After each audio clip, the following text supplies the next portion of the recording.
really don't want to do this, but just for the Doombringer unlock, I'm actually just going to lower the difficulty. Game, you wanna?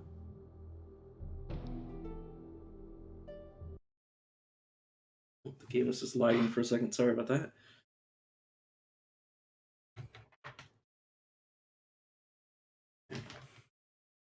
But yeah, I really hate doing it, but yeah, I'm just gonna lower the difficulty because like goddamn, like otherwise I am literally never going to get doing a demonologist. I was about to say demonologist like an idiot. Yeah, that and the unlock for Doom Elf, I think it was. It's been a while since I looked up how to unlock everything. Yeah, Doombringer, just Shallower, I guess.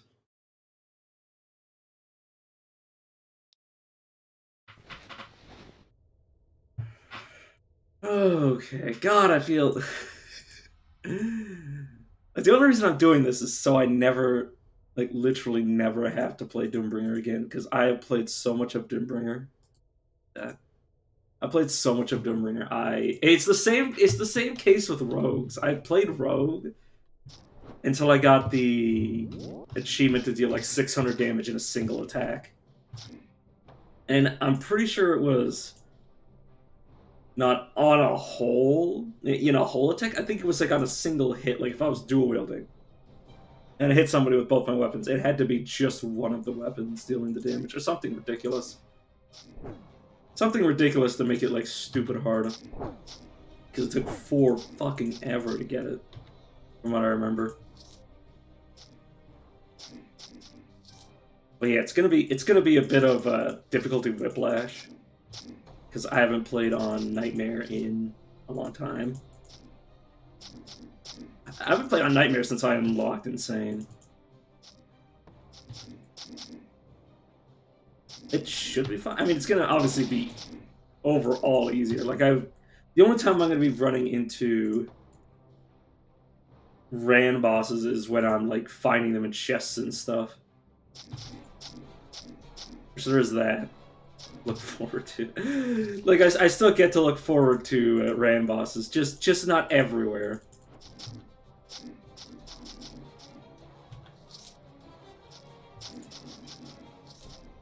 But yeah, after that, I will go back. Like after I get as many unlocks on the Doombringer that I unlock Demonology. Demonology, you fucking idiot. Yeah, well, hopefully it'll only take like 1 or 2 runs to get that far. Like obviously, I don't need to beat the game as this character. Oh god.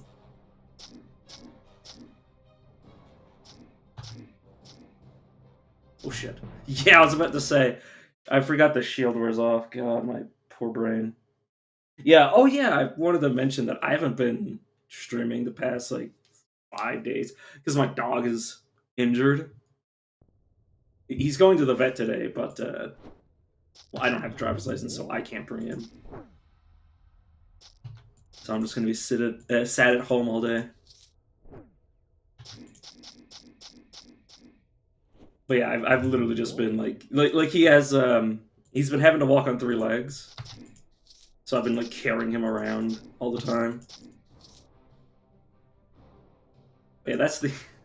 It's always something with me. There's always some reason, one reason or another that I don't. Oh yeah, I should probably make sure these are being auto used. No, just all the time, please. Unavailable. But yeah, hopefully at some point I'll get back into streaming regularly, but like also that's gonna be a bit of a tall ask. Because I have I have a great time forming bad habits, an awful time forming good habits. Which is annoying. Which is annoying because I'm trying to fix my goddamn life. And make that not the fucking case.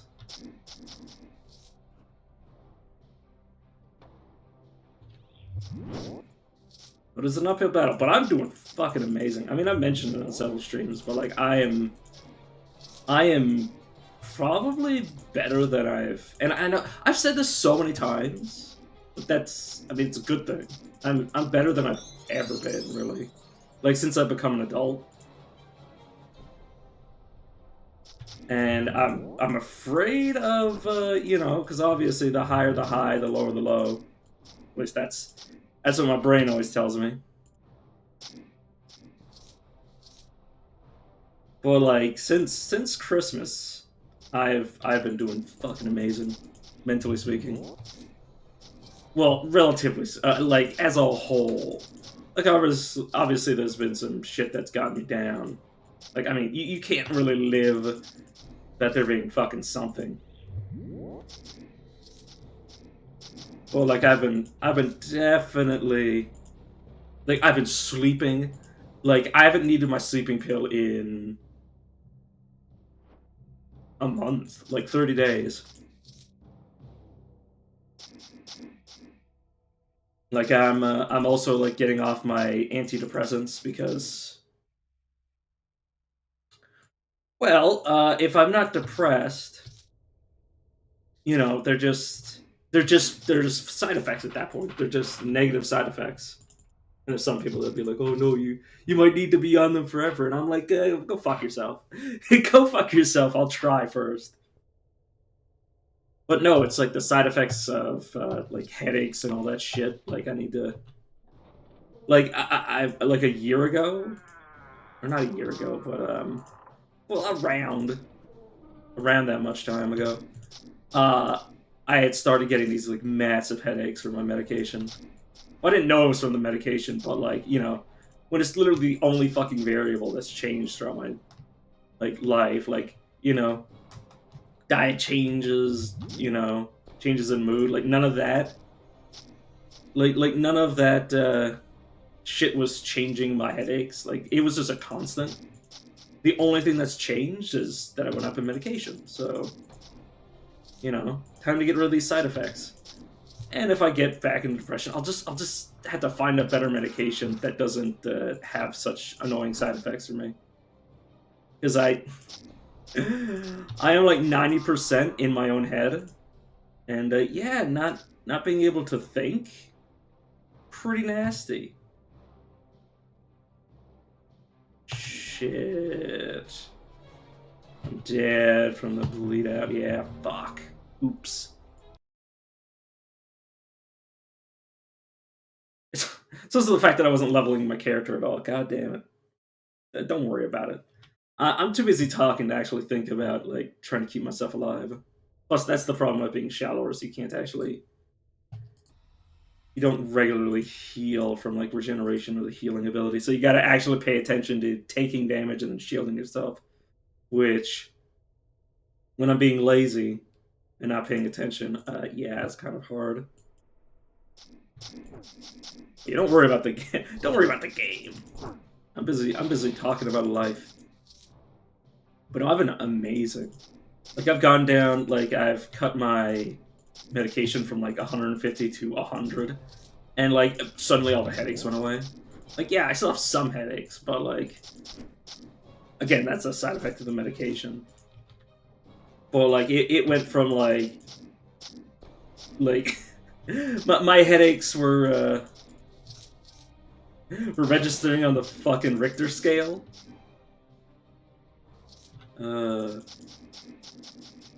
like I probably like the amount of headache, like for anybody that knows the Schmidt pain index or Schmidt pain index. I don't know if I even pronounced it differently the second time, but like it was like I'm pretty sure I'd have a better time. I'm pretty sure if you offered me being stung by a bullet ant or having these headaches for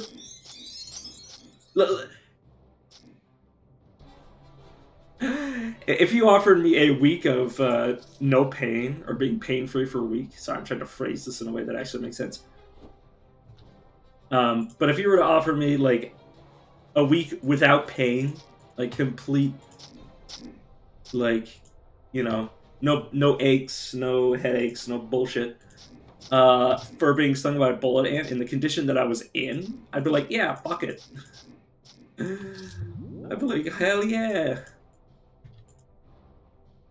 And like that's like one of the most painful stings you can ever have. Like I would rather be stung by that and being in like crippling agony for like several hours to several days, depending on how long my body takes to like metabolize the venom or whatever causes the actual pain. Well, I assume it's the venom that causes the pain. Like, with the fucking ant's gonna bite me and I'm gonna scream because it like pierced my skin. It's like, no, of course it's the fucking like venom or poison or whatever, the toxin. But yeah, like I would. But like right now, I'm like, damn, like you're good. And like if I have to be more vulnerable to depression to not be in fucking agony all the time, then I mean, you know, as they say, pick your poison, and I'm picking this poison. I'm gonna be honest.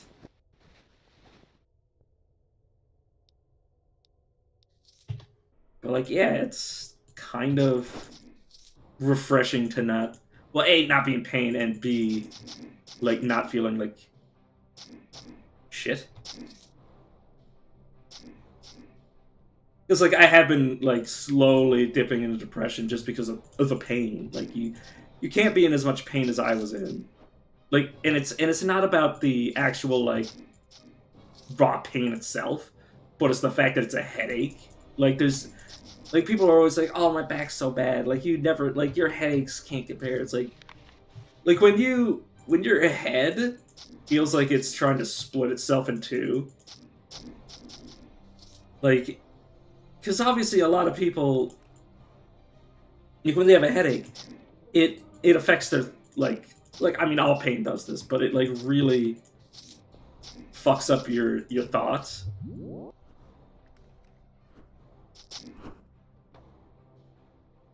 Like especially when it's like a disorienting headache. Like yeah, I'd rather have like a fucking spinal injury than the headaches I was having. And you might like it's like what you don't know until you try. It's like nah. I'd rather the devil I don't know than the devil I did know.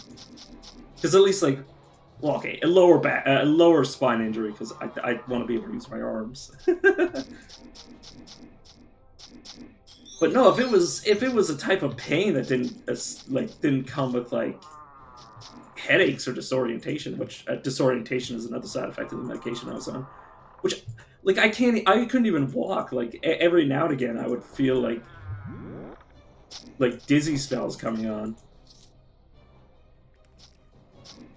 and I haven't felt those in since I went down on medication. It feels great that I didn't take them. It doesn't matter.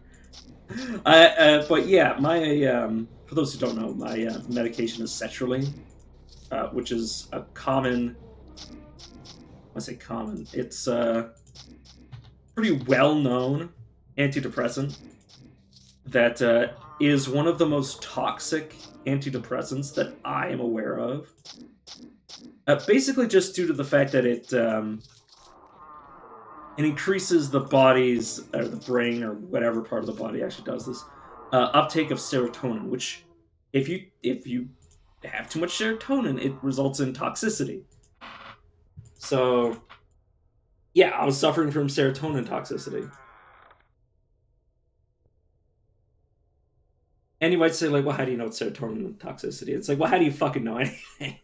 You look at the symptoms, you look at the side effects, and you cross reference it, and you're like, yeah, like, literally, like, a week without the medication, and my symptoms went away.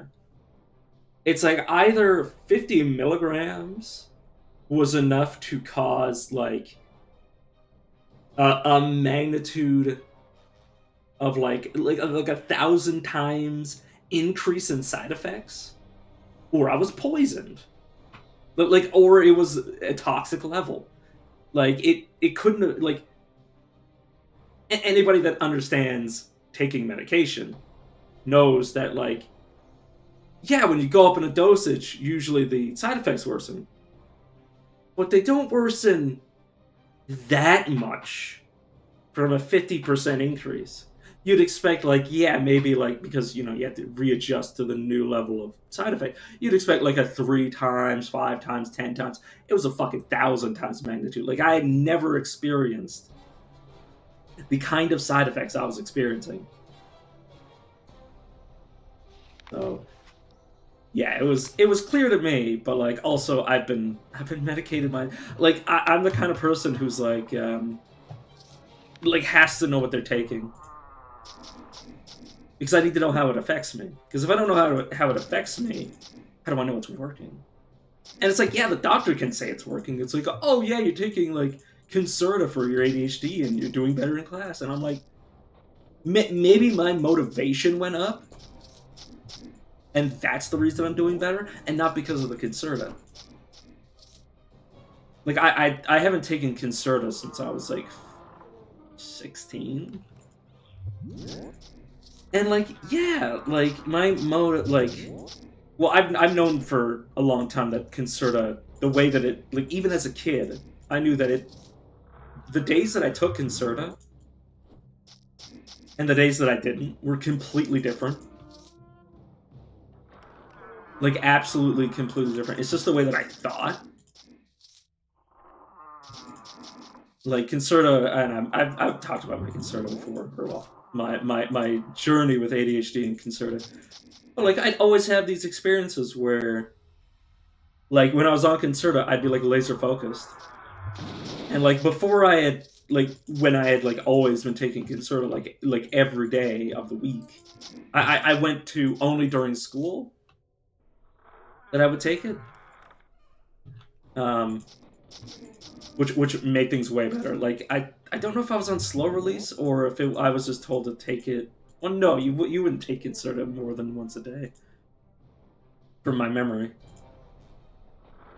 But no, I'd end up in situations where, like, when I wasn't on it, um, when I had been on it regularly, when I wasn't on it, I was completely scatterbrained. And I don't mean scatterbrained as in, like, I'm talking about, like, my attention span was a shotgun. Like, full auto, shotgun, thousands of pellets going every which fucking direction. That was, like, all of those were my individual tracks of thought. And, like, obviously, I'd been on medication for so long, I had no idea how to deal with this bullshit. So, yeah, like, once I started, like, 2 days a week, 3 days a week, 4 days a week, I would not take the medication because I just didn't want to, because I knew what it was doing to me.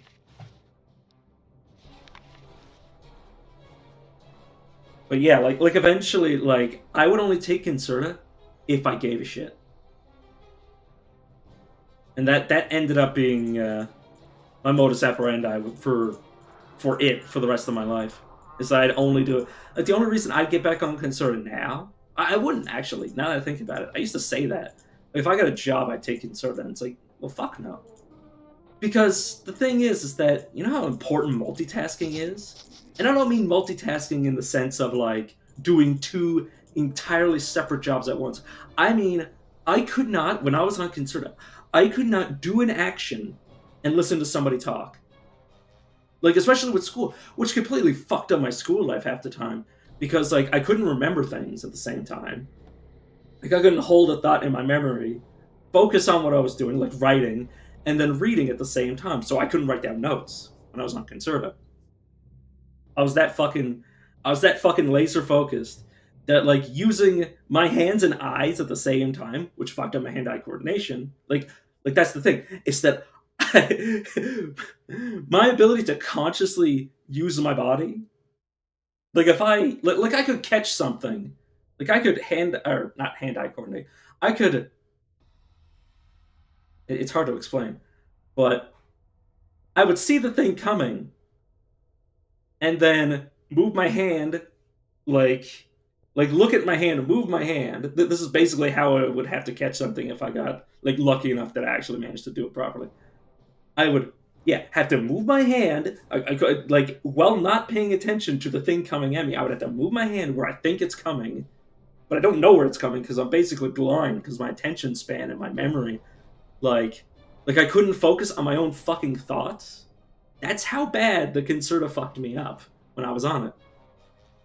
So I'd coordinate like this, and then by the time I finish all this coordination, the thing has already passed me, hit me, or whatever the fuck. So like I actually ended up to the point where the best way for me to catch something was to wait until it hit me, and then fucking like wherever that thing is, just fucking clap my hands around it, which actually worked. I actually had to like completely relearn how to catch things because I always thought it too much through. But like now I can say like toss like this water bottle back.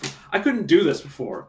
Like my brain couldn't do this when I was on Concerta. Like, and I'm not talking about the Concerta did this. Like if I took Concerta right now, I'd still be able to do it. I'm talking about like I couldn't develop the skill to do this while I was still on Concerta. So once I got off Concerta, like I started figuring out like, okay, so if my brain is like this, I don't know if I should probably bring up my preview to see if this is working.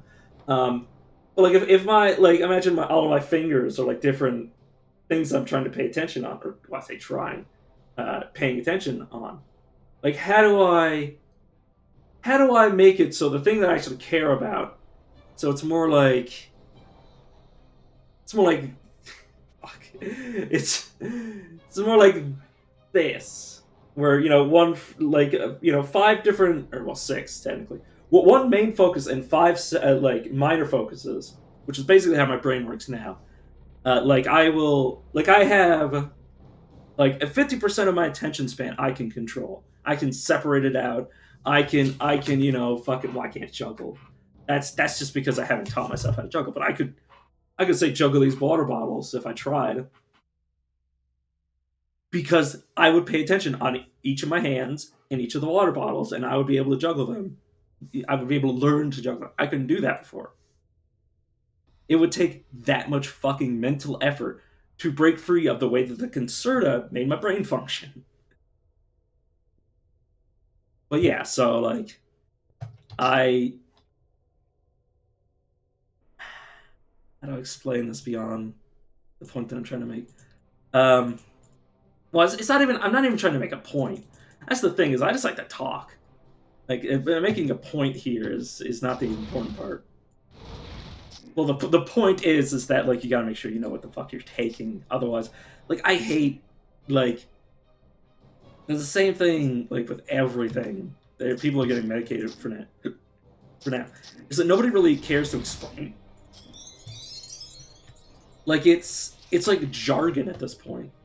Like have you ever seen those like ads for medication where it just like lists out like a dozen fucking symptoms or side effects, not symptoms, but like a dozen different side effects, and it's like antidepressants causes depression, and like nobody actually pays attention to it anymore because they've heard so many fucking things like that.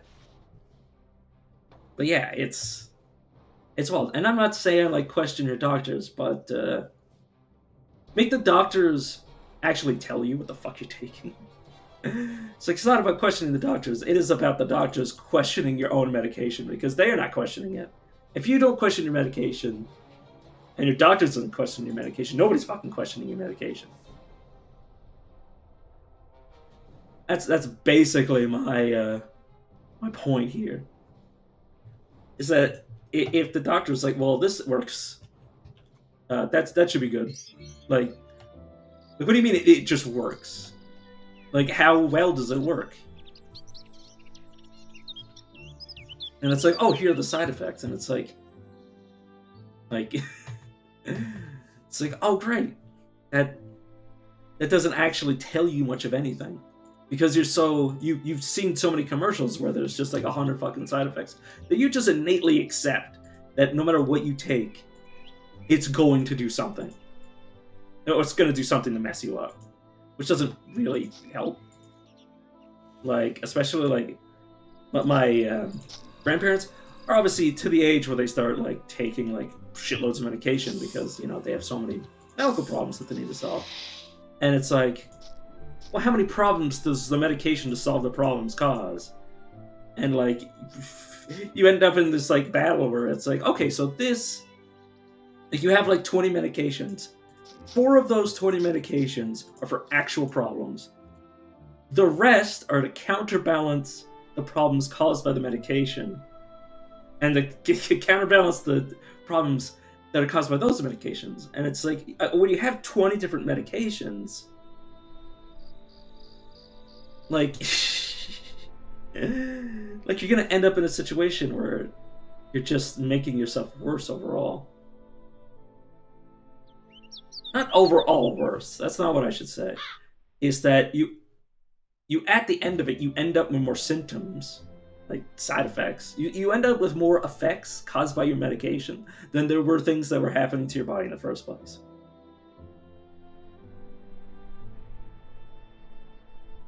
So like medication good, medication not optimal. Like people don't like unless you have like a really really good doctor. Rarely do you ever get like optimal treatment. It's just like, well, you have these problems. You're just gonna have to accept the medication that I give you. Like it's especially in the American health system where they're basically just like paid to medicate you. But like I mean paid to get you on medication. Like you could have a problem, you could have a fucking knee injury that like will heal completely on its own, isn't even that uncomfortable. And they're like, well, here's the pain meds, here's like some vitamins here, to like help with bone like reformation. Like here's a cast. Like, and 90% of people are like, yeah, sure, yeah, I'm okay with this. Well, unless you're poor, 90% of people that can afford it are like, yeah, this is fine. And then the people that can't afford it are like, okay, so how much does this all cost? And then you're in Canada where it's like even worse, where it's like 90% of doctors are paid purely like they're paid like, why say minimum? They're paid like a static wage, and then they're paid extra for putting people on medication, which is horrifying.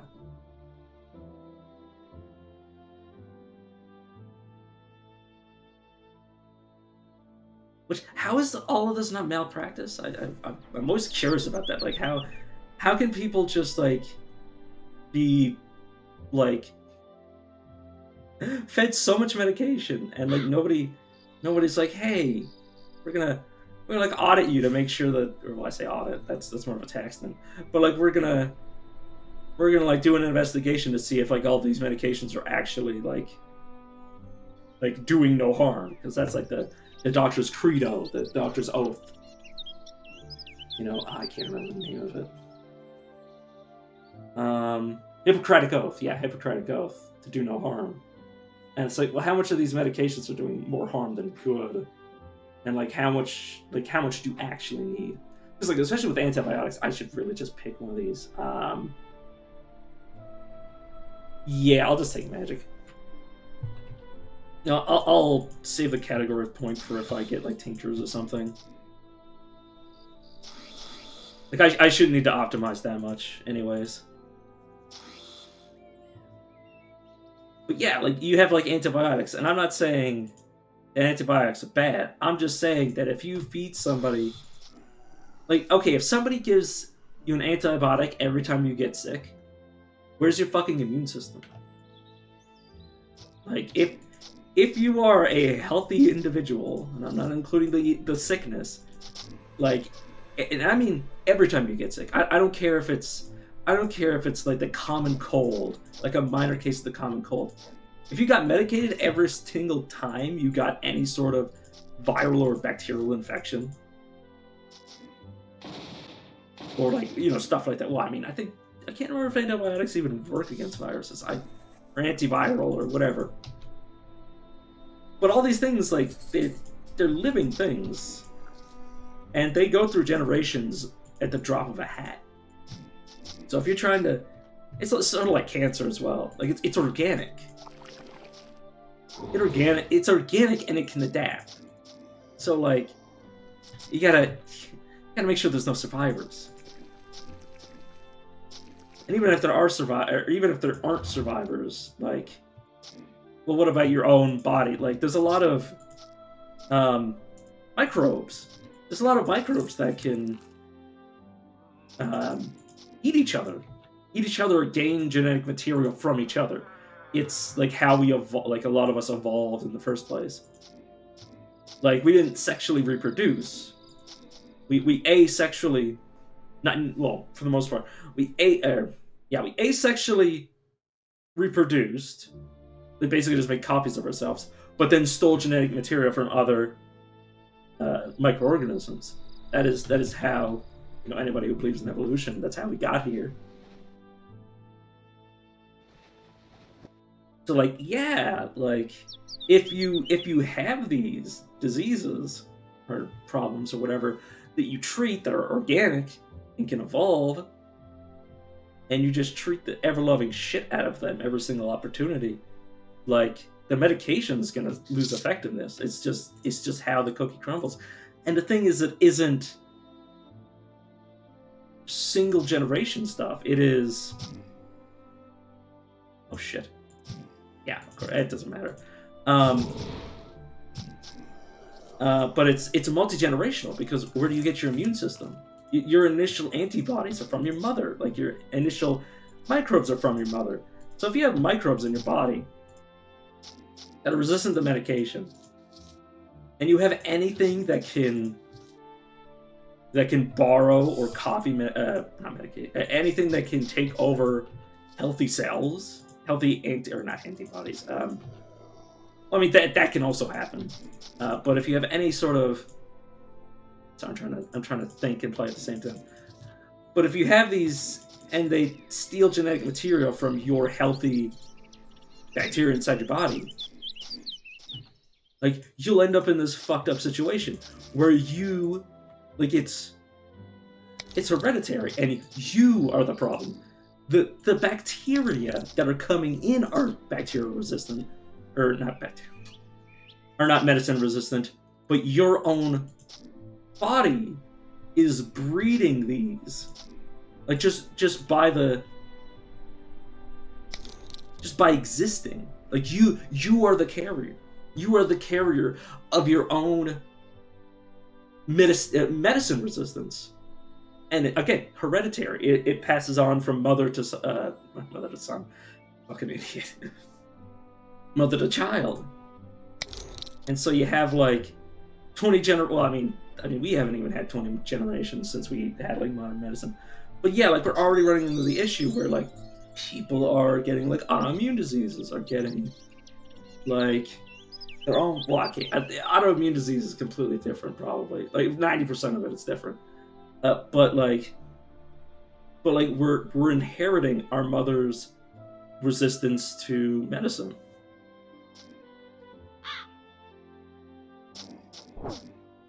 Which, yeah, is pretty fucking wild.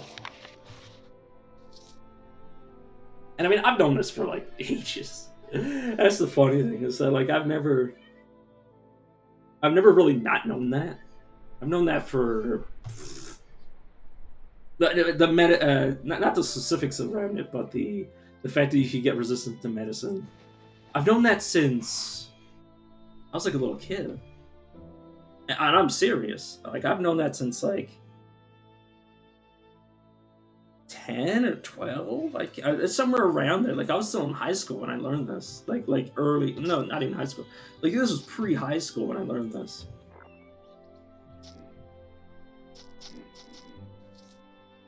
Or like can't remember who told me. I might have been told, like a family member, that like, hey, like don't take too much. Don't take too much like painkillers, or it'll make it weaker, or something like that. Which is true. Like, if you can build up medicine tolerance. Oh, it might have been related to like Concerta. When I was like getting my dosage up, like I ended up on like, I can't remember how much Concerta I used to take. It was like something ridiculous. Like I used to take like 100 milligrams to 200 milligrams. I can't remember where I was on that scale, but it was definitely over 100 milligrams of Concerta. So like I knew through experience that the tier 3 longsword, it's fucking useless because it's a longsword. But I've known that for forever, basically. Like, and people say like, oh, that's not forever. Like, oh, if you've known something since you were 12 years old, like, if you don't consider 12 years old as like knowing something for like a very long time, well, I mean, like, I don't know. Like, in my opinion, like, if like that's like in the early days where you're just learning things. Like, what? Why would somebody? Why would a kid prioritize learning about like microbes and shit, or not microbes, medicine? It's just, it's like not even, like I said, not even something I was actually taught. It was just something that like I just assumed. Like, or I was told by my doctor whenever I had to go up a dose. Because of course it was obvious to me. Because like, how wouldn't it be? How do you end up in a situation where, like, okay, the only thing that I could think of. Oh, and this is also it, like, physical, like the tolerance of like body size, or like male to female tolerance, because obviously we're built different, literally. Like, yeah, we're very similar, but like also not.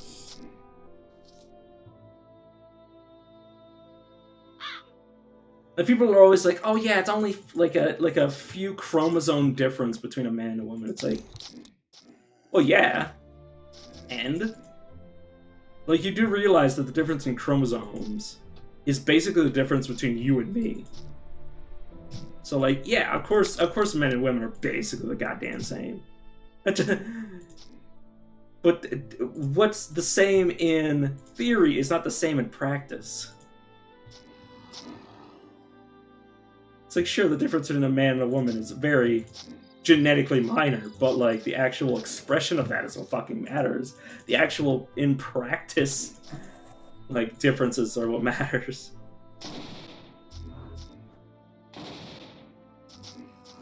It's like, well, I can't get pregnant. Like, there's like, oh, it's only a small difference. It's like, yeah, but you can get pregnant and I can't.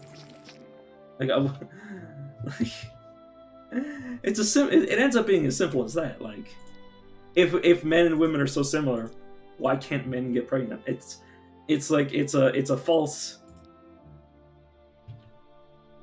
It's a fallacy, because like doesn't matter. Like, the difference between a human being and a banana. Like, we share like we share ancestry with plants. Like, all life on Earth shares a common ancestry, like a universal common ancestor. So like, you say like, oh yeah, we're not that different. It's like, literally everything on the planet is biologically related, technically speaking. A human being is related to monkeys, and it's like, oh, I'm not related to a monkey. It's like, well, he's not your uncle, but he's sure as fuck your cousin. Like, at some point, like, everything on Earth is like, and like, it goes up into like the thousands or something of cousins. But like, all humans are like, I think 15th cousins accounts for the entire population of the planet. Because like, if two people have kids in the modern world, like, well, the people that are having kids are related. Or, well, that's not what I'm trying to say.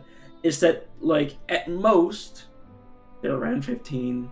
Look, like, unless the population of the planet goes up, you can't be more biologically diverse than that. The biological diversity requires an increase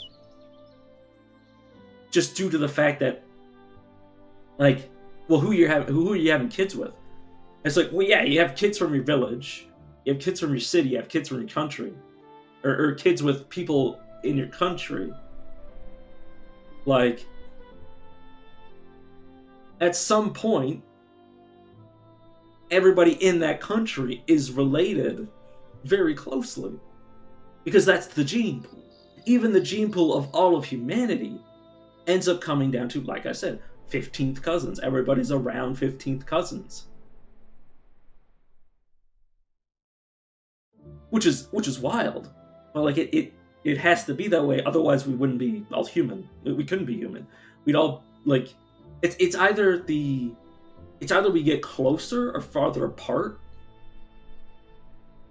But like even still, like so what 16th cousins? What's the major difference between 15 and 16? It's only one.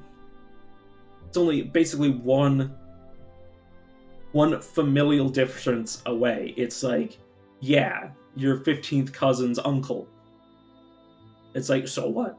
It's like that's the difference. That ends up being the difference. Very, very minor difference.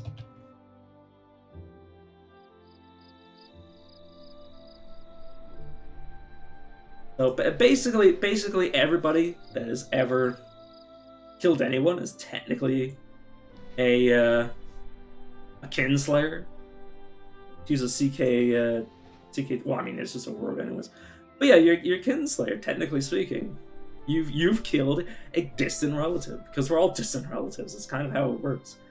So it kind of loses. It obviously loses meaning because it's like, well, if we're all related, like, what does it matter?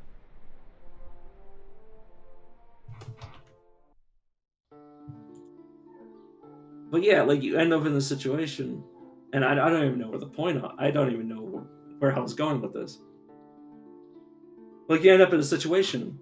To go back to the medicine thing, you end up in a situation where literally, the more of the population that gets medicated, the more all of our descendants are resistant to medication. Like resistant in terms of like the effectiveness. So you end up in a situation where like, oh, my dog's using his legs again. Good boy. Sorry, give me a second. I need to pay attention to my dog. Good boy. How's your leg? Who's a good boy? Oh, it's a good boy. Who's a good boy? Who's a good boy? Oh, how's your leg? You okay? Alright, give me a second. I'm actually going to mute my mic and then go check in with my uncle who's been watching the dog for me while I do this.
Yeah, I've completely lost my point. I mean, obviously, I usually ramble.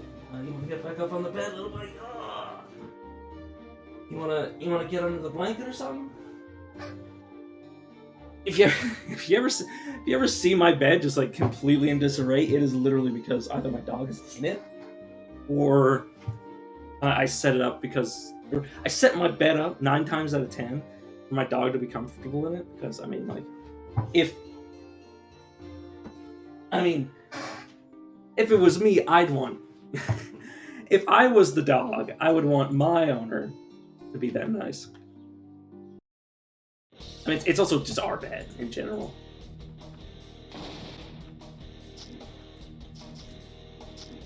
But yeah, back to the whole medicine thing. You end up in a situation where, like, entire generations... Like, okay, in the future, we'll end up in a situation where all... Not all medicine, but all modern medicine, in terms of like medication, in terms of affecting viruses and bacteria, basically medicine to affect organic, living, living, self-reproducing microbes. All that medicine is going to lose effectiveness like over over the decades. Like eventually going to end up in a situation where we have to find a solution that isn't vaccines, it isn't like antibiotics, it isn't anti-inflammatories for like immune response, or like for the things that are like autoimmune that cause your immune system to go fucking out of whack. Like immune suppressants, like anything that currently treats these are going to have to step aside for, how do I explain this? For basically a medicine that conquers all medicine in terms of this situation. Like it is going to enter the point where we might actually need to live in a sterile society, or the medicine, or not the medicine, or the microbes will win. It's either that, or because we've developed like antibiotic resistant diseases, we might end up hurting our own further immune system. Like, well, because like I said, the immune system is inherited from the mother. My dog's looking for a toy. You know where it is, little buddy? Where is it? Actually, I don't. Excuse me, I cannot check under the blankets if you are on top of them, little buddy. Smell it? Oh, there we go. I found it. Good boy. Excuse me. I need to move the bed. Thank you. Yeah, well, I'm always impressed whenever the dog knows. My dog knows exactly how to communicate with me. Like obviously it isn't perfect. I mean, he's a dog. I'm a human being. But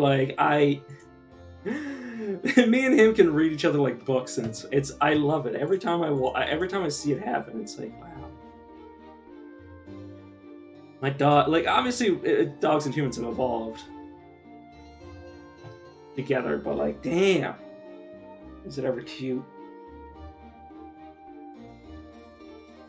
But yeah, eventually we're gonna have to deal with the looming question of what do we do next in terms of medication, in terms of antiviral and antibacterial and all that jazz. And honestly,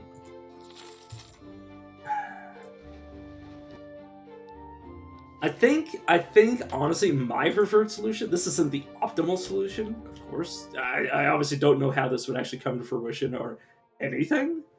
My voice is cracked at the storm. But I think the best way to move forward not the best way to move forward, but the best way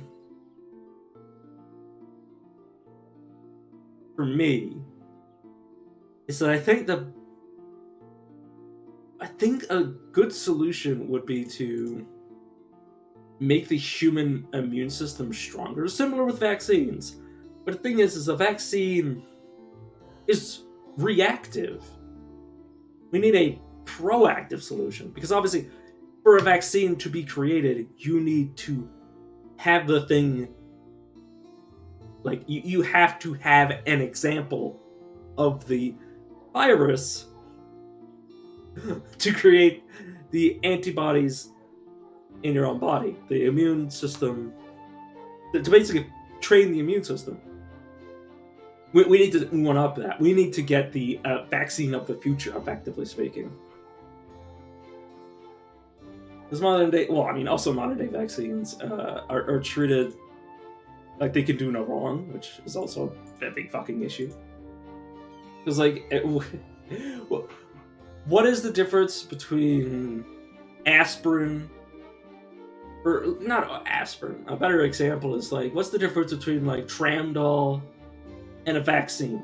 The only difference between Tramdol and a vaccine, and by the way, I believe Tramadol is an opioid painkiller. The only difference between Tramadol and a vaccine is the vaccine is given just to anybody Like it is enforced. If you have a lot of pain, if there was a pain epidemic, which there actually is, that's the opioid epidemic is actually just a pain epidemic that's being treated with opioids. Jesus Christ, my brain. Um, but yeah, if there was a pain epidemic, which there is, like old people, like an aging population, like it's inevitable. Um, if there is, nobody is getting tramadol over the fucking counter. A vaccine is an over-the-counter rushed product. Regardless of what you believe in terms of efficiency, if I were to piss in a syringe and tell you it was a vaccine and it was COVID, like it's we have checks and balances to make sure that things are tested. When things aren't tested, problems happen. And the thing is that the COVID vaccine was like, it didn't go through all 3 phases of trial. How the fuck could it?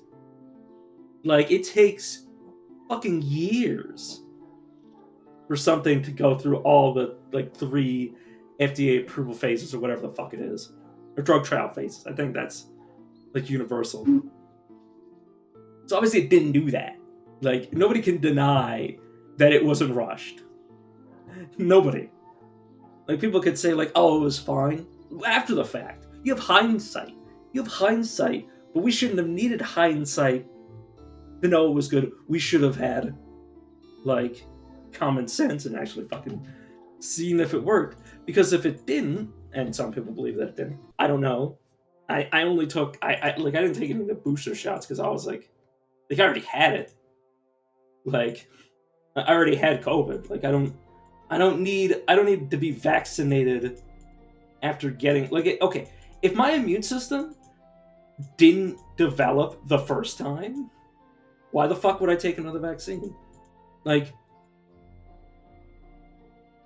yeah, I know things change, but also, like, well, stop calling it the same name. Why do you call it the same name if it's because it's popular? It's popular because it's derivative. You have an excuse. That's how I see it, and that might not be the right way to see it, but it's also like the only reason I took the vaccine in the first place was because of my grandparents. My grandparents aren't getting booster shots. Why would I? Like, the only reason I would take more is to protect them, and if they're not protecting themselves, why would I protect them for them? Like, it doesn't really serve a purpose.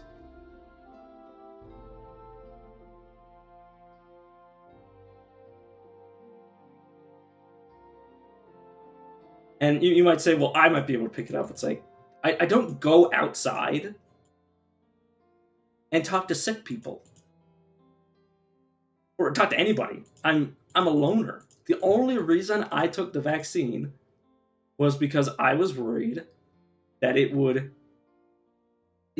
Okay. Think about it this way: if everybody had if nobody had it, it could, and this is what happens in general population, it could spread through our house, through everybody, one after another, the incubation phase, etc. And then, assuming that we all caught it at different times, like a day apart, you can end up in a situation where everybody gets better. Or, well, not everybody gets better at the same time, and then it just spreads back through. That commonly happens. But, like, the thing is if I'm not gonna get it if it's just me. What's the point? I'm not gonna get sick. Like, I'm not the one who gets sick. Out of my family members, I have the strongest immune system. I get sick the least frequently.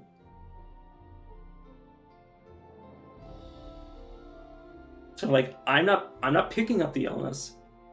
The illness will die inside of me. Like, I'll be fine. I always was. Like, the last time I had any sort of, like, major reaction to any sort of virus or bacteria was when I was, like, a little kid. When I was, like, 8 or something. I had, like, a really bad case of influenza or pneumonia. Like, yeah, I had, like, pneumonia, which I think is just influenza a bad case of it. I can't remember. I think pneumonia is like a fucking like not a I think it's a symptom from what I remember, but I obviously haven't looked it up in a while because I don't care.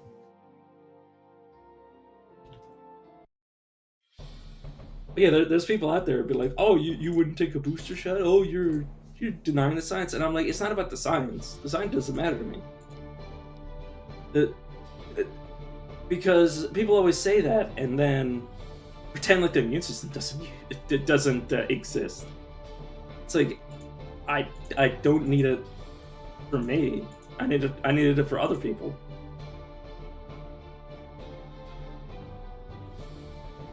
And it's like also the fucking like the vaccines for the variants are coming out faster than I would even want to take vaccines. Like I don't have fucking boost. I don't get booster shots for the fucking common cold. Why would I get it for? Why would I get it for like the newest hottest disease? Unless my grandparents or my mother are at risk of catching this from me, I don't care. Like, it doesn't matter to me.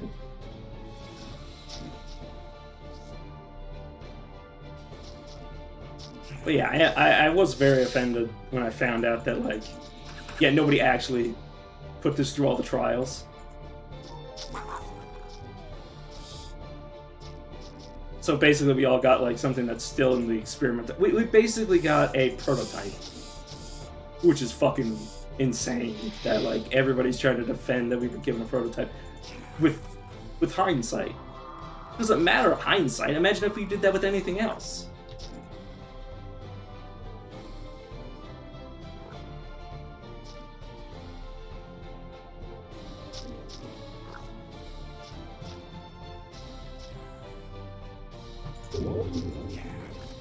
Like, I mean, imagine like in the pain epidemic situation. Imagine if an experimental opioid was prescribed to everybody. Like, obviously, it's a bad analogy, but like it's basically what happened. The reason it's absurd is because the situation in the beginning was absurd too.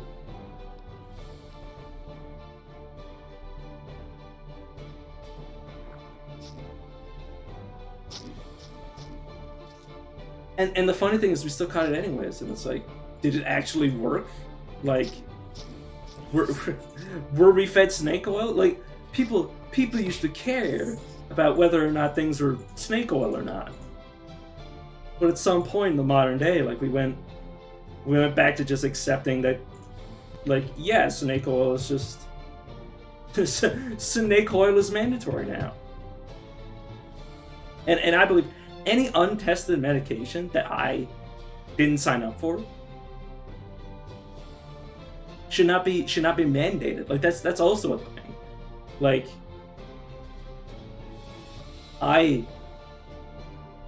if it wasn't for the mandates,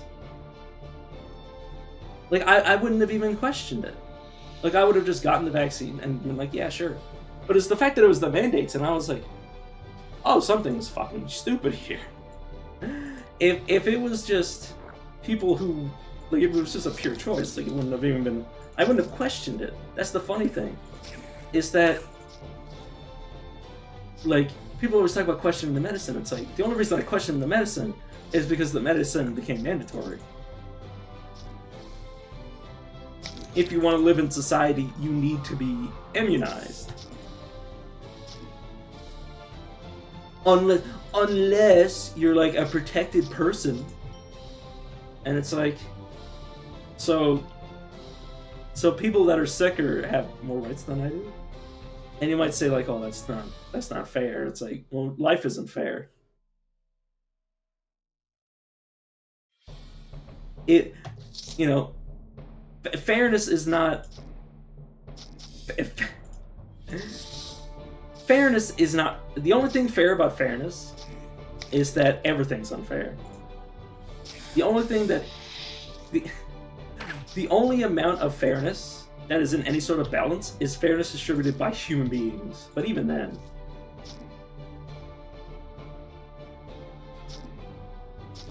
It's like, yeah, I understand why, because I'm not stupid. But the thing is like, it's when your choice is taken away from you that people start to question why was it taken away from me? Like, well, in my country, like, also freedom of speech is like barely protected at all. The the only people that are allowed freedom of speech are the people that are paid to talk.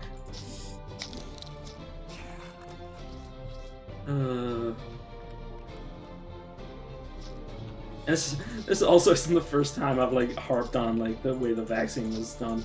Like the thing is that like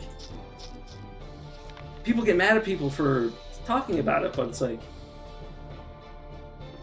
it should have been illegal. Like what happened should have been illegal. It was supposed to be illegal.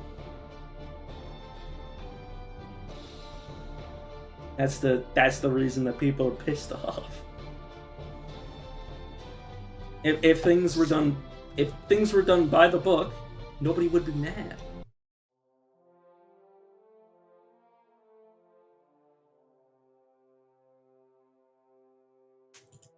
And it's like that's also the thing. Like even if it was a risk, like even if the vaccine was a risk for me, like well, my grandparents, like that's also the thing is they guilt trip you. It's like you'll kill grandparents and kids if you don't take the vaccine, and I'm like, I don't fucking leave. Like, okay, they talked about isolation, self-isolation, washing your hands. These weren't mandatory. Well, they were at times, except for the washing your hands part. Nobody can enforce washing your fucking hands. Because what are they gonna do? Stand over me when I take a piss and see if I wash my hands afterwards? No, they're not gonna fucking do that because they can't.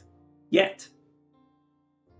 The only reason washing your hands was mandatory is because they couldn't enforce the damn thing. Right, I actually don't need to go to England yet. Right, I remember what I'm doing. I wanna get all the potion quests, and I was looking for Grimly. I might already have found Grimly. I'm barely even conscious right now. No, I haven't checked with any of the alchemists yet.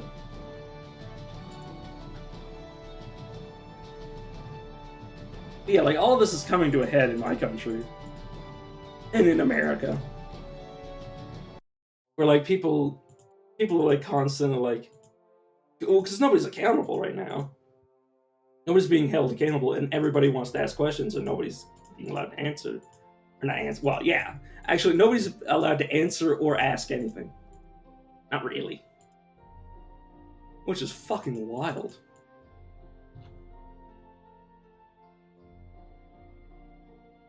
Like we are living in the dark ages of medicine.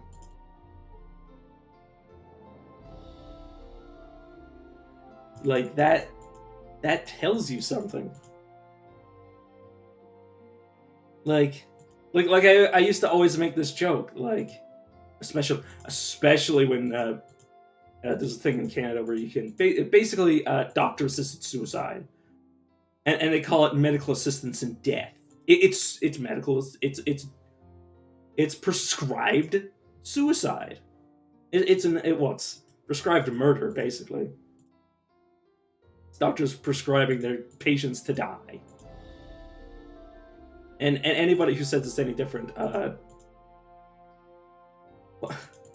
if all I can say is you don't actually give a shit about anybody but yourself. If you actually don't think that if you think that patients should be killed, depressed people and like sick elderly or like sick children. I've heard of horror stories where sick kids have like cancer. Kids with cancer are like, yeah, just kill me. Which like I don't care if you think it eases their suffering. I believe that there's nothing that there is death isn't a solution. Death isn't a solution. It is the end of everything. It is the end of life. And if you think you're saving somebody by killing them, Why haven't you done it to yourself? Like if this was the case, if death don't matter, why are we alive? It's hypocrisy because nobody would want it to nobody would really want it to be done to them. Not really. No, nobody that is afraid to die. Which if you're not afraid to die at all, you either religious, but you're not going to kill yourself. No religious person would ever kill themselves. Well, okay, maybe some, but like 90% of religions, death is a sin. Killing is a sin. Killing yourself is just self-inflicted murder, and that's what's called suicide. Which just means I believe Su means self. You know what? Let me actually look that up. Suicide entomology. Etymology? Yeah, it's etymology. Entomology is like science of ants.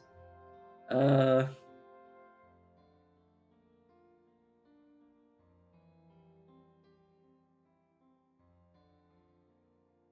I'm trying to find. Because obviously, side means kill.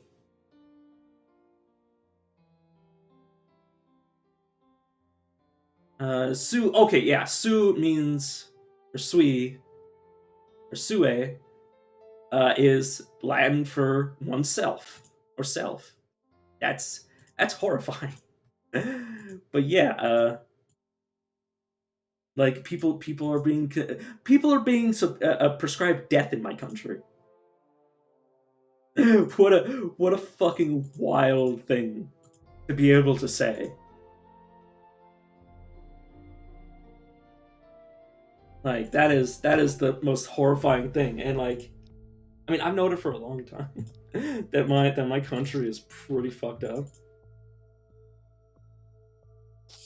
But like, when you think of that, when you think of hearing like, oh yeah, there's a place in the world where like people are being prescribed to die, you'd think it's like a third world country or like some communist like hellhole. You'd think you were talking about China, and like I don't want to be mean to the Chinese people, but their government has a habit of doing some questionable things. Not the Chinese people, but the people they vote for. I don't even know if you actually elect people in China anymore. I like it. It's flip flop. Like I don't pay attention. Like I try not to pay attention too much to anything outside of my neck of the woods, because well, how would I really know what's actually happening? At least in my neck of the woods, I can look at my fucking window and I can verify shit. But yeah, you'd think we were talking about like Russia or China. And again, not to be mean to people that live in those places, it's kind of the world's mindset that that's what happens in those countries. But no, it's fucking Canada. It's Canada that's killing our elderly and sick to save, like, hell, when the healthcare is free and murder is prescribed. Yeah, that's pretty fucked up. But luckily, this happened recently under our current leader. I'd use specific names like president or prime minister, but like it's easier just to say leader. Our elected leader is luckily. We're gonna kick him out. Like there's no fucking way. Like if he gets reelected, it's gonna be civil war. Like I don't give a shit. Like I'm not a person in the military, but like I know plenty of veterans. Like, well, okay, veterans online. Yeah, they're probably none too pleased, and obviously, military people, or people in the military listen to their veterans. Like that. That's always every like if you're. Well, if you don't listen to your elderly, like who the fuck are you gonna listen to? That's why all the people in the leadership are old. That's what we do. We listen to old people. That's what humans do. We listen to our elders. but like I'm pretty sure the veterans are none too pleased about our leader prescribing them to die. Our people with PTSD, veterans, people with PTSD, people old, people disabled, injured, like living up effectively on life support, like financial or medicinal life support. Veterans. That is the prime demographic that would be able to influence our own military. And obviously these are our servicemen. Like if nobody listens to our veterans that are getting killed by this, and like it's not just them. There've been like 50,000 people that have been prescribed to die. Been prescribed a bullet to the fucking brain. It should be phrased if this like okay, people call it medically assisted dying, like I said. It should be called like it is. It is medically prescribed execution. That is the correct terminology to use. The patient isn't killing themselves. They are agreeing to be killed. And the word execution is appropriate not due to etymology, like the science of like how we create words. It is because that is the severity of what's fucking going on. And yeah, I'm pretty sure like if we somehow fail the vote, somebody's gonna start the ball rolling. Like we already had it like 2 years ago, where people like had a peaceful what our government has said, or not government, our judicial branch, our legislative branch. One of the judges said like, yeah, that's technically illegal. It's not a consensus, but it's enough. Like if one person that is within the judiciary system says something's illegal, it's probably, if they say it's illegal, you could take them to court. That's what I mean. Like it is something that can be turned into a conviction. Somebody can be arrested over this. Like if like technically a crime is enough. Technically a crime against the people of the country. That is enough to get any politician kicked the fuck out. His own cabinet, his own party, his own group that works with him and for him are throwing him under the bus, one after another. They are leaving. They are disowning him, etc., etc. The people are pissed, and if he somehow gets reelected, either it's fraud. It's either fraud, or there are so many people because of how our government, or not government, our media is set up. It's either because of propaganda or because of cheating. Which, I mean, the propaganda may as well be cheating because we have no official media outlets. No official. The state-owned media is supporting the government, which means like 90% of our media is government-approved propaganda. So, like, yeah, the funny thing is that America and Canada are about to have 2 civil wars if the election doesn't go the right way. Which is hilarious. And I say hilarious because, like, when has that ever fucking happened? In our entire history. That Canada and America have had simultaneous civil wars. Never. We're very recent countries in the past few hundred years. So, like, we haven't even had that many civil wars. It tells you about the state of the world that we're living in, like the entire planet, that 2 countries, 2 democracies are about to have civil wars. So, there's something going wrong here. And the only reason I don't want to get political, it's not about politics. It's about reality, and it's interesting. Like I don't care about who's right and who's wrong, and like specific issues, unless that specific issue is about kids. Nobody fucks with kids. I don't care what you do with your life. As long as you're not a goddamn pedophile. As long as you don't like ruin the lives of children. As long as you don't like try to indoctrinate kids. I have no problem with religion. Anybody of whatever sexuality or gender identification or whatever bullshit. And like I call it bullshit because I don't actually care. I call it bullshit because I'm indifferent to it. I don't call it bullshit because I hate it. I call it bullshit because I don't care. You know, it's not my life. Also, my so many things are on my character right now. Like, god, that is so bad. Luckily, as long as I stay alive, I do have counter damage. But yeah, but like, yeah, I don't care about anything. You do you. You do you. Stay in your fucking lane. Keep it to yourself. Keep it to your friends. You know, like you can share with others. But the same thing with nobody should be converted.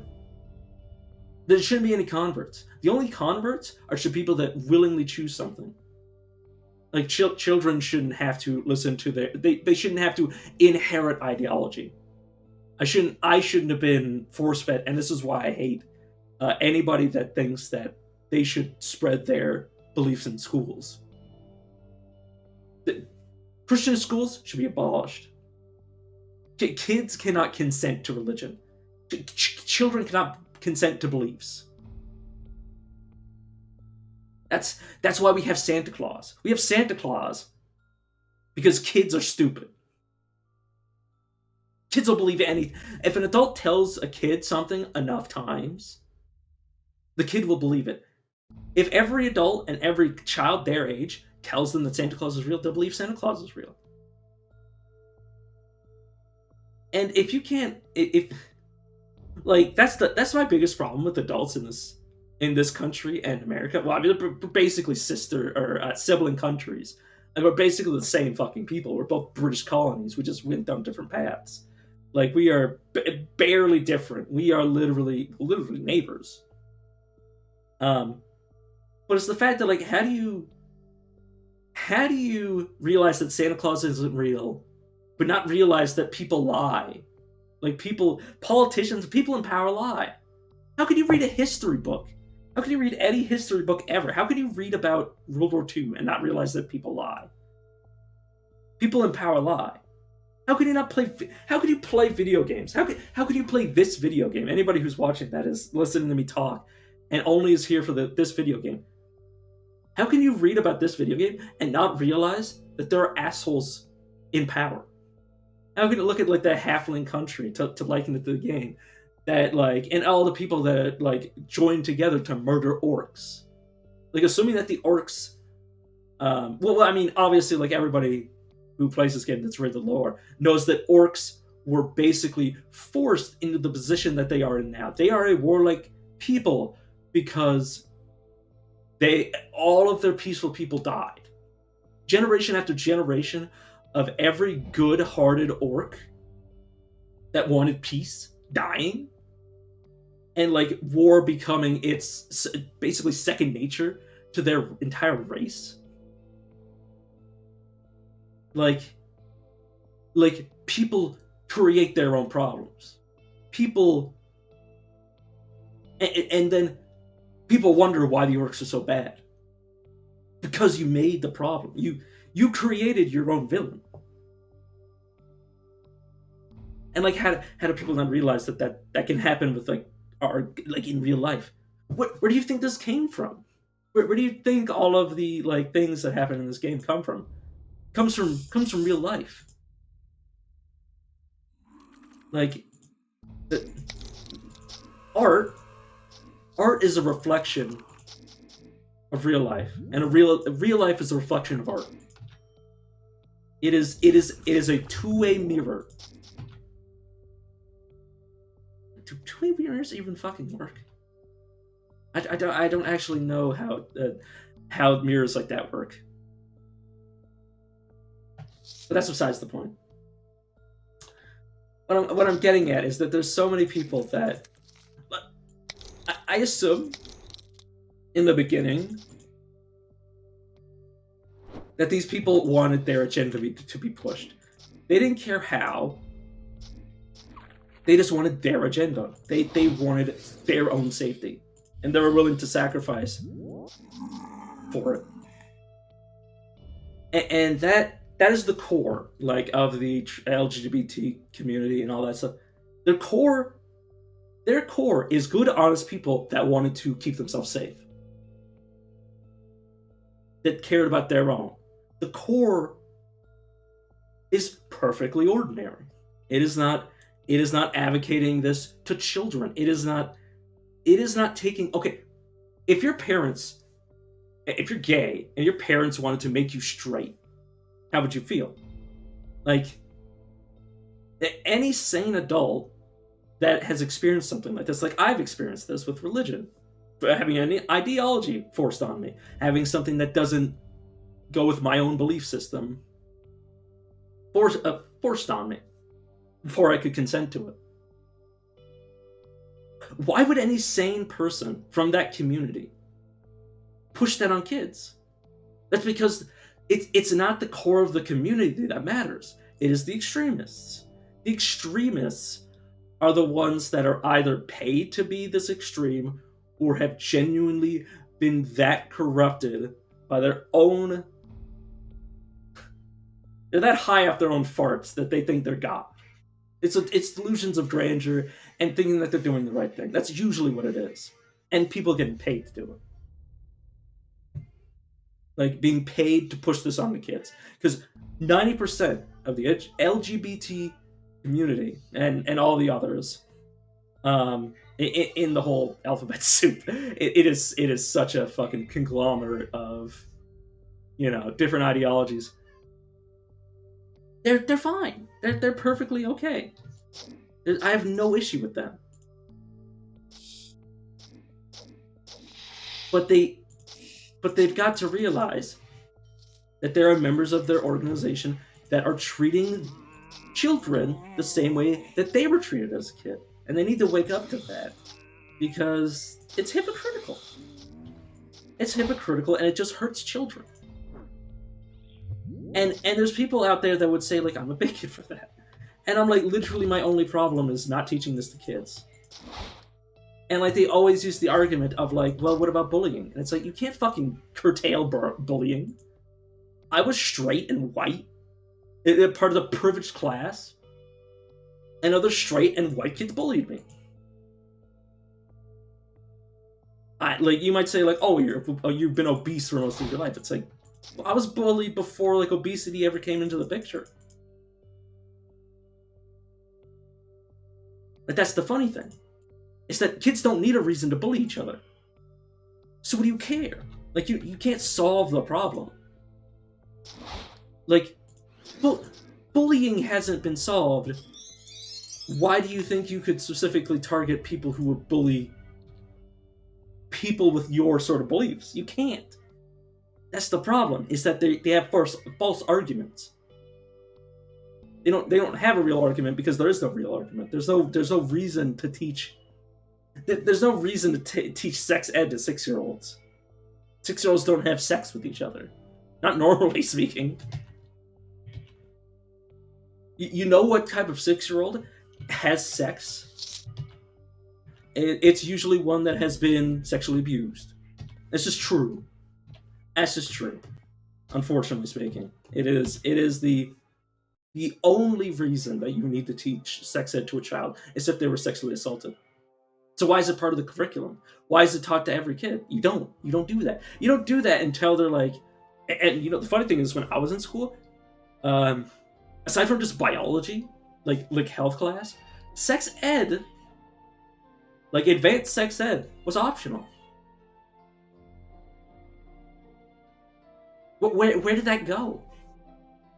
Why are there drag queens in schools? Why have I heard from other people that I know that there's sex workers in like hookers or strippers, like having like in assemblies, in like being presented to kids? That shouldn't be happening. That should have never happened. It doesn't solve anything. You can't solve bullying by whatever the fuck that is. And it's like all, the funny thing is all it did is divide people. And because that's what if it is a political movement that has been driven and promoted, odds are it was because to divide. That's why people always talk about racism.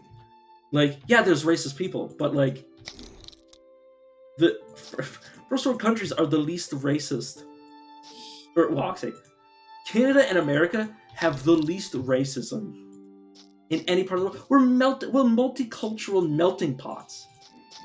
Yeah, there's racist people, but like there's countries where you can't even like there's, and this is not a, well, actually no, it is a good example. There's like Japan, where if you're not a native to Japan, if you're a foreigner, like you could be half Asian and you're still treated like shit by its people.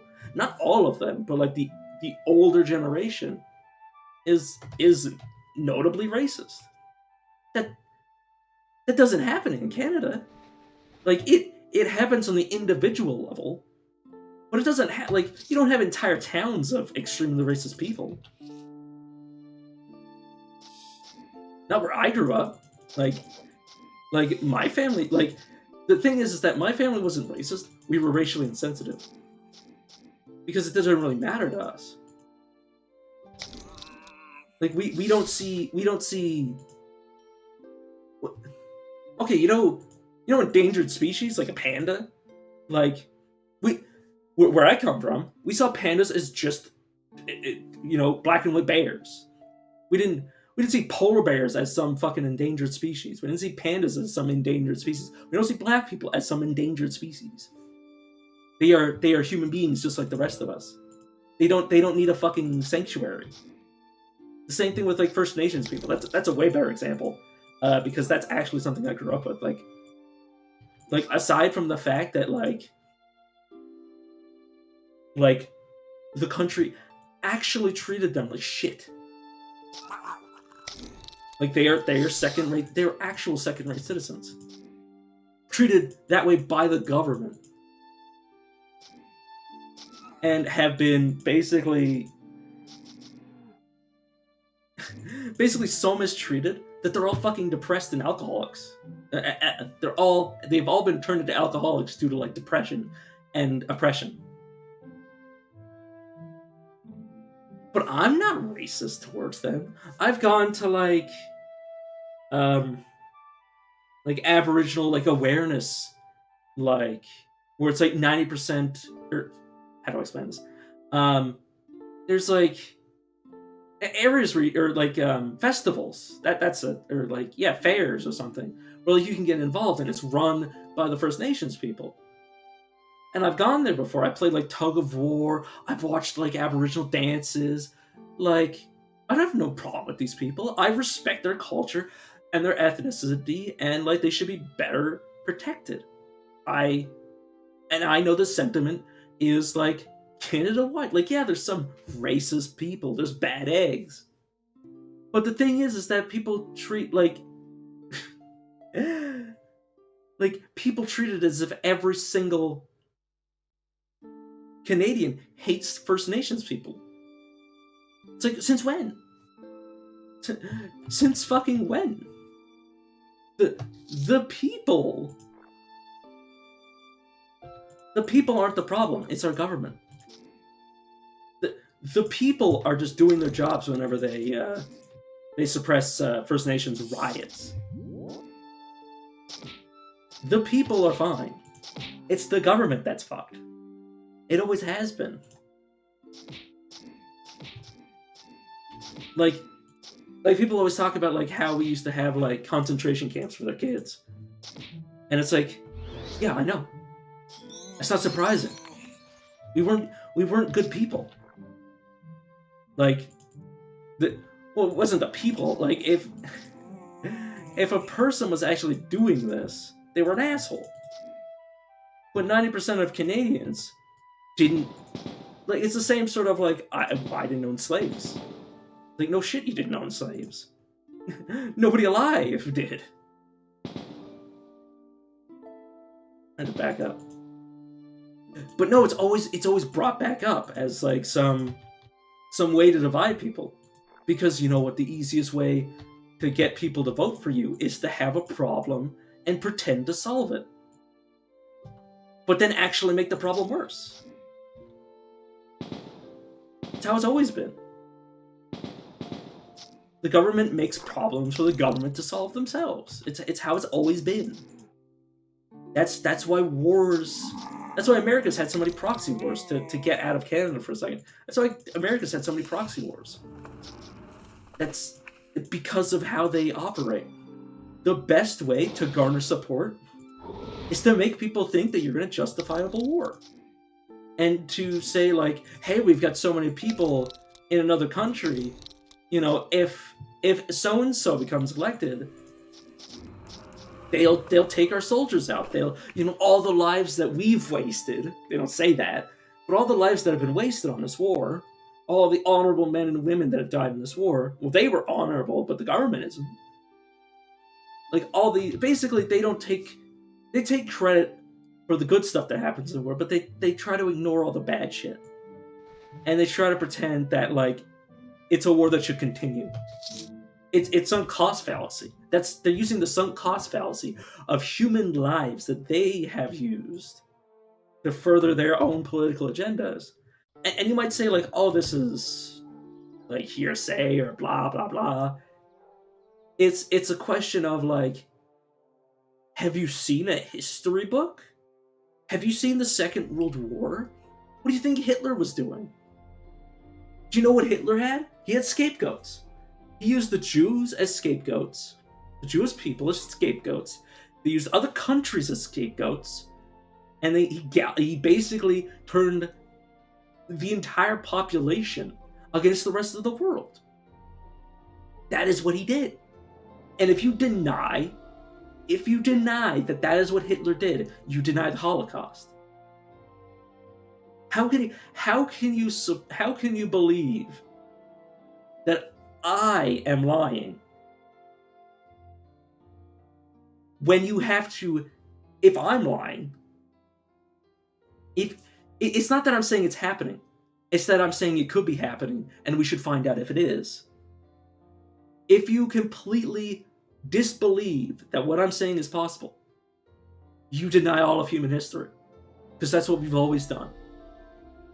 We've always done it. America during World War II also did this. You know what they did? The people didn't want to go to war. So they provoked Japan. And then Japan did Pearl Harbor. Everybody believes that. There's nobody that denies that. People that know the Second World War know that the only reason that Japan hated America is because they provoked them. The only reason Pearl Harbor happened was to provocations by the government to get into World War II, to get the people's support to enter World War II. And if America did not do that, World War II might have been lost. It would have been up to just the Russians to win World War II. I don't know the potential ramifications of that. But you can see where I'm coming from. Good people have used excuses to join a justified war. World War II was just that, you can't deny it. The only thing that is wrong about World War II is its source. The source of World War II, basically the reason that Hitler was able to rise to power, he was voted in, was because the people of Germany were oppressed. They were, after World War II, they basically had fucking monopoly money. Their money turned to shit. And when everybody's living on fucking food stamps, what do you expect? And the funny thing is, after World War II, the only reason that Germany didn't re-rise is because they realized, hey, we're doing the same fucking thing. And you could read about it in a history book where they're talking, like, there's people making agreements when they're like, yeah, if we just oppress the shit out of people after a war, it's just going to propagate the next war. It's how it's always happened. if you oppress a people, they will rebel. It's how it's always happened. That's why the Berlin Wall was taken down. I believe it's the Berlin Wall that was dividing all of Germany into like two sectors or four. No, it was two. I can't remember. I think it was like it was cut into four pieces between capitalists and communists or something. I can't fucking remember off the top of my head. But like in terms of like territory wise, in terms of like the wall, it was cut in half. Which yeah, it like modern day Germany is doing a lot better because they weren't oppressed. Like, but Germany is always seen as Nazis. In all of the back of our minds, when you think of Germany, you think of Nazi Germany. It is when you think of Nazis, you think of Nazi Germany. It is ingrained in our brains. Like it's in our media. Like the amount of things that are about World War II. Like there is not a single person on this planet that doesn't know about World War II. It's taught in our schools. It's taught in our schools to prevent it from happening again, but it also makes everybody subconsciously hate Germans. And if you didn't try to deny that people subconsciously associate Nazi Germany or modern day Germany with Nazi Germany, you don't know how human brains work. And I know that's rude, but it's the truth. And the thing is that like I don't got patience to be nice to people when I talk about shit like this. It is either especially when I'm talking about history. Like there's nothing I hate more than people are like, oh, that didn't happen. So what do you mean it didn't happen? What are you going to tell me World War II didn't happen? You going to tell me that Germany wasn't repressed by sanctions after World War One? That them paying war reparations. I think it was actually war reparations, not sanctions. They might have been sanctioned too. I can't remember. But if you think that the catalyst for World War II was in World War One, how World War One's post-war agreements were handled, like oh you don't have a fucking clue about history. I know that much about history because like I had 5 years of history class. 5 years of history class dedicated to Nazi Germany. Like every year we would have like from grade 5, it was either grade 5 or grade 6 to like grade 11. The math doesn't matter. But yeah, like several years of just learning, slowly intensifying basically you can't teach like 13-year-olds about Nazi Germany and the genocide of Jews. Not really. You can't really get in the nitty-gritty of like how horrifying it was. But they separated it out, and I'm just like, this could have been an email. But no, it could have been cut down to 2 years. Like I respect teaching World War II in its entirety. But the thing is that we relearn the same subject multiple times. Like I'm not talking about like we learn different things over the years. I'm talking about like at least twice in a row. We learned the exact same thing about World War II, but with a extra filter of violence. Like it was a removal of the violence filter. It was like watching the director's cut of World War II.